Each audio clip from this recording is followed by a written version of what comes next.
Thank you, Pierre. It's great to be in Montreal today to talk to you about the huge potential benefits from increased electricity trade between our two provinces. And this is a great time to capture those benefits because Ontario's electricity system is at a crossroads. We're at a crossroads for two reasons. First, most of our aging nuclear reactors will come to the end of their lives during the next 10 years.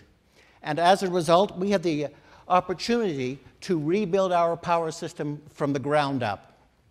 And the second reason why we're at a crossroads is that our electricity rates are skyrocketing.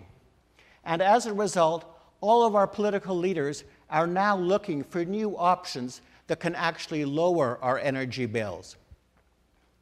So we're open to new solutions. Now, there are two competing visions of how Ontario should meet its electricity needs going in the future. So we definitely have visions in Ontario. The first vision is that over the next 15 years, we should rebuild 10 of our existing nuclear reactors.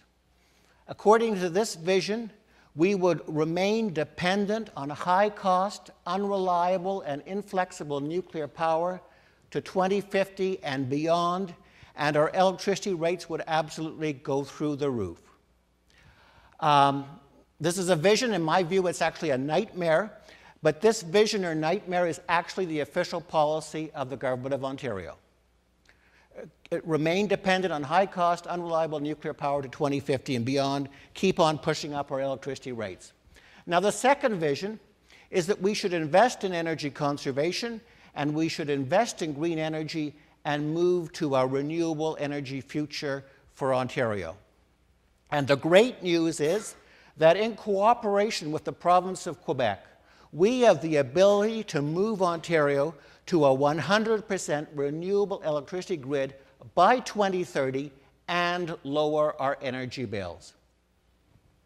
And that's possible because there is the potential gains from trade between our two provinces are so huge. And I'd like to make this point very clear to you by looking at Ontario Power Generation's proposal to rebuild its Darlington nuclear station. OPG is proposing to rebuild Darlington. They say it will cost 8.9 cents a kilowatt hour. 8.9 cents a kilowatt hour.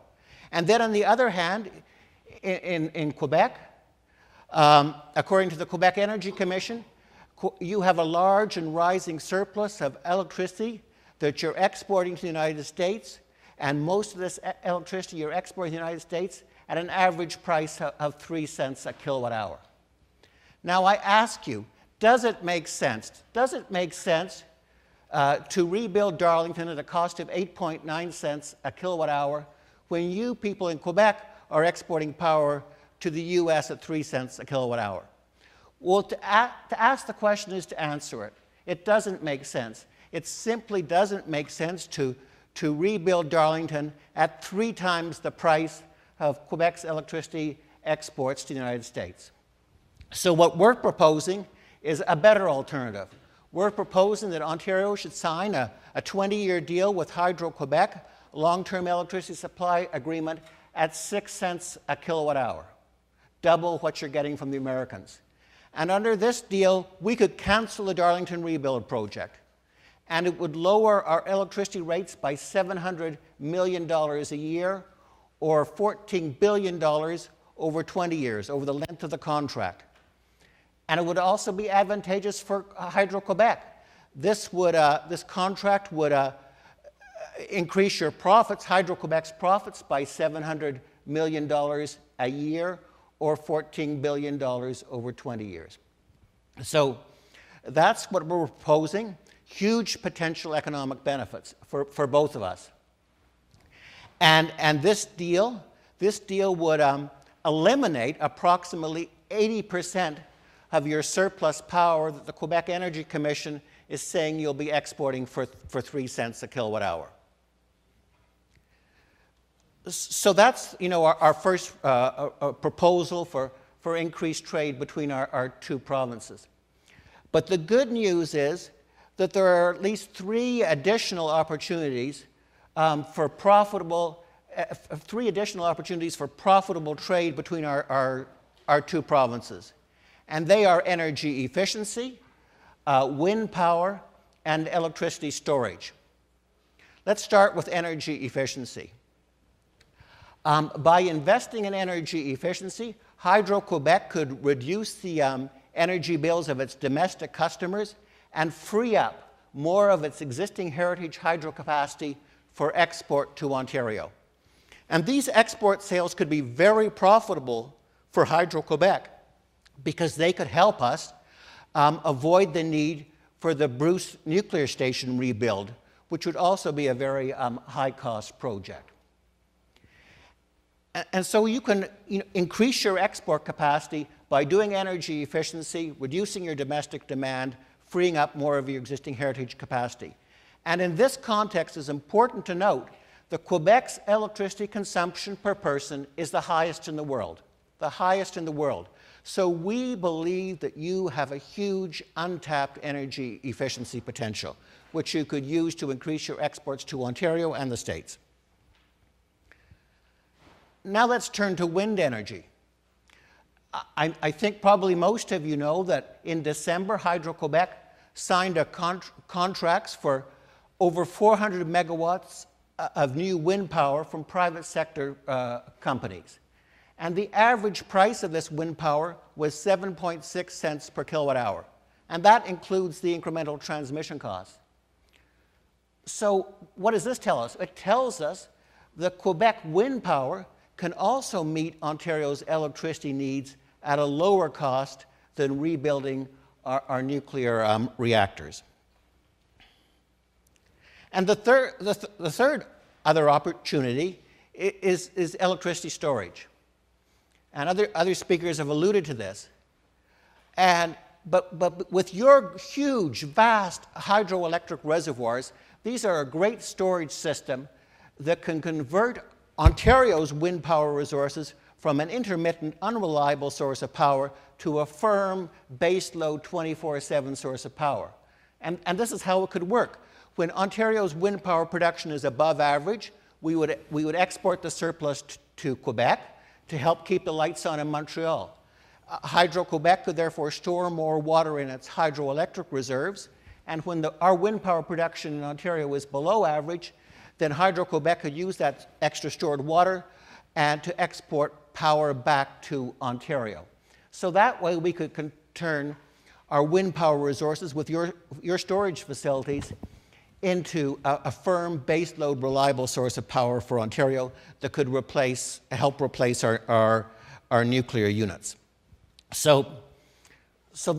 I hope I've convinced you that the increased trade between our two provinces has huge potential benefits for both of us. And so now I would like to turn to the politics of increased electricity trade between our two provinces. And the really good news is that both our premiers are strong supporters of increased electricity trade. They both want to do economic deals that are mutually beneficial. So that's great news. It wasn't always the case.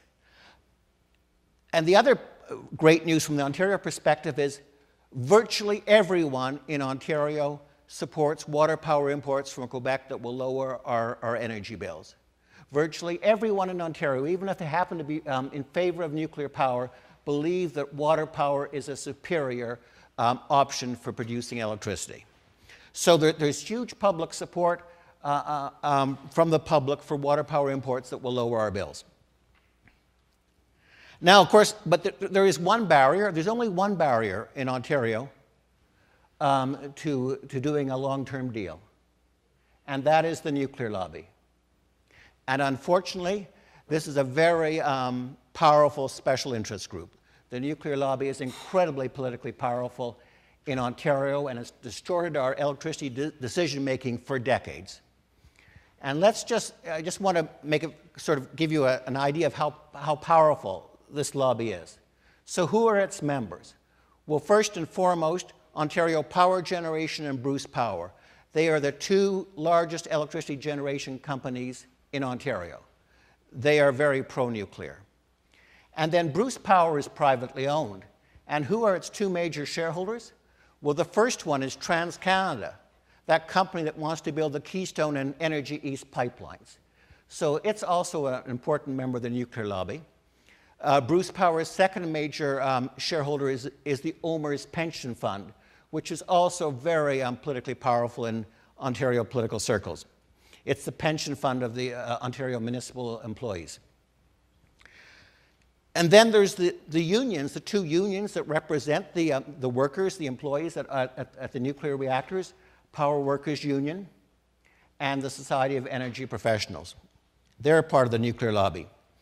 And unfortunately, in Ontario, the nuclear lobby also includes senior officials at the Ontario Ministry of Energy and the Independent Electricity System Operator.